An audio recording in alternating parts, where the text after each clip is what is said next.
multi-island, multi-agency approach to this evacuation exercise, and we are looking forward to moving towards the next phase, which is planning and finalizing our plans for the response efforts for the potential impacts of Hurricane Melissa. How long are you prepared to house the evacuees? So right now, tentatively, our plans are until Sunday.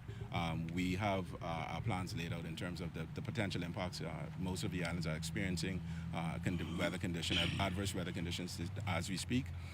By tomorrow, we will know whether or not we will conduct our initial damage assessments tomorrow, Friday, and by Saturday, we'll make a determination whether or not residents can return to their communities. And how many persons are you housing in shelters here in the capital? We are housing approximately 78 at the New Providence Community Center. We are housing about 21 at the Nassau Village Community Center and 13 at the Fox Hill Community Center. So all of the others that would have been evacuated would have been went to families? Yes. We in the evacuation orders, we allowed for residents to shelter with family at private dwellings once they are not in the evacuation zone. What about those individuals who would have remained on the islands? Have officials been in contact with them to see how they are prepared or faring in those islands? So we do have some limited contact. As we know, services are down, utility services are down due to planned shutdowns. And again, we've advised residents to heed the evacuation orders. The evacuation order clearly stated that you are to evacuate off of island. If you fail to heed that order, then you may be cutting yourself off from support.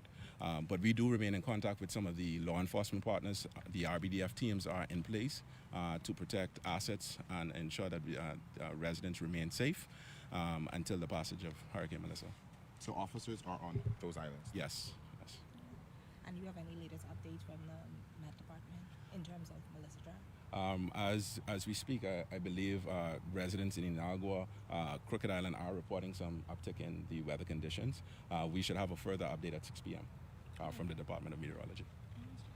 Deputy Prime Minister, you got an opportunity to visit the NPCC here today and talk with residents that are being housed here. Your assessment? Well, firstly, I want to say a special thanks and give commendation to the DRM Authority, led by my colleague, Minister Lundy, the fine team at the authority, Mr. Sargent and Chairman Alex, for the work that they have been doing.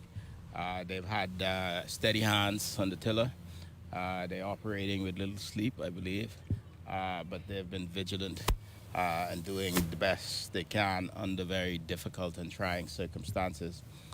We were happy to be able to evacuate persons from the impacted islands. And there were a few logistical challenges, but this has been one of the largest evacuation exercises in the history of the Bahamas. Mm-hmm. So it was not an easy undertaking, and I reiterate the thanks to all of the partners who worked closely with the DRM Authority, Bahamas Air, and all of the other airlines and partners in the USA Embassy, etc. So today I wanted to come and visit with many of the evacuees from the islands, along with Mrs. Cooper, to really check in, say hello to them.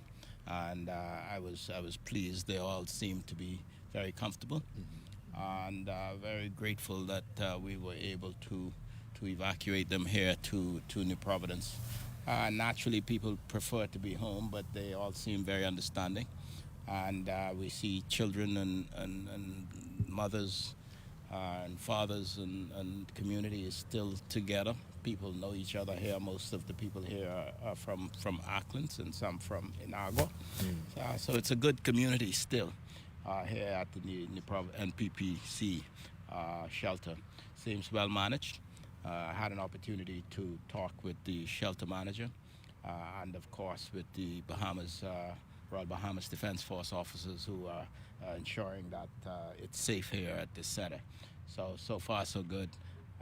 We are hoping for the best, that there be limited damage to property, and hopefully soon these folks will be able to return home.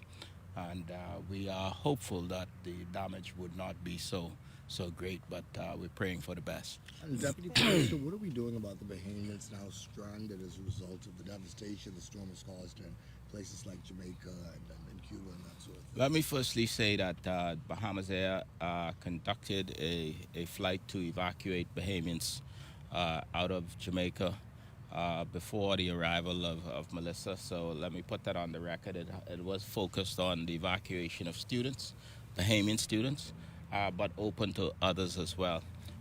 We have been in touch with a group who traveled for a wedding. I have spoken with them before, during, and after the hurricane. They are all well, reportedly. Experienced difficult circumstances, traumatic perhaps. And once things settle down, Bahamas Air will be going back to Jamaica, certainly to return the students when the all clear is given. Hopefully that will be sometime soon, depending on the outcome of the aftermath. And we will be offering some assistance as well for Jamaica, to be determined. No doubt Bahamas Air will be involved in that effort as well. So we're hoping once we get the all clear and the airports are open, we'll be able to assist those Bahamians as well who have been riding out Melissa there. Any discussions about making adjustments? I know Bahamas Air has a route into Jamaica. Many adjustments are being made for the remainder of the time, seeing the aftermath. Let me tell you that Bahamas Air has been exceptional during this process, and if there was ever any doubt as to the value that Bahamas Air brings to the Bahamas, we saw it over the last few days. That the evacuation process, whilst there was significant help from others, would not have gone so smoothly had it not been for our own national airline. So they worked through the night. All of the shoulders were to the wheel, and they truly came through for the Bahamian people. I expect that they're going to continue to do what they must to bring relief, to help Bahamians in distress, and I am sure that Tracy Cooper and the team at Bahamas Air will do what is necessary to make the required adjustments to ensure that Bahamians get home. So just for clarity, that route that we have into Jamaica on Bahamas Air is no determination if that will be canceled at this time? There's no determination yet. We need to make the assessments really as to what's happening on the ground. I think your question referenced Bahamians who are there, and I think there will be a priority to evacuate distressed Bahamians who may be in Jamaica.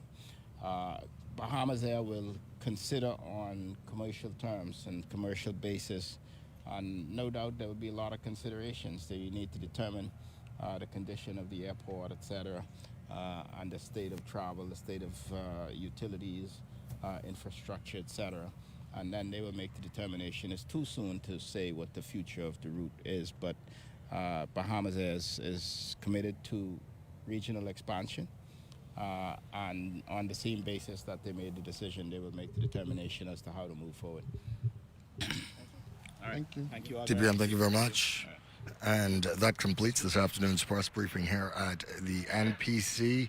The Deputy Prime Minister, the Honourable I. Chester Cooper, and the senior leadership team from the DRMA inspecting these facilities and meeting with residents who are being housed here.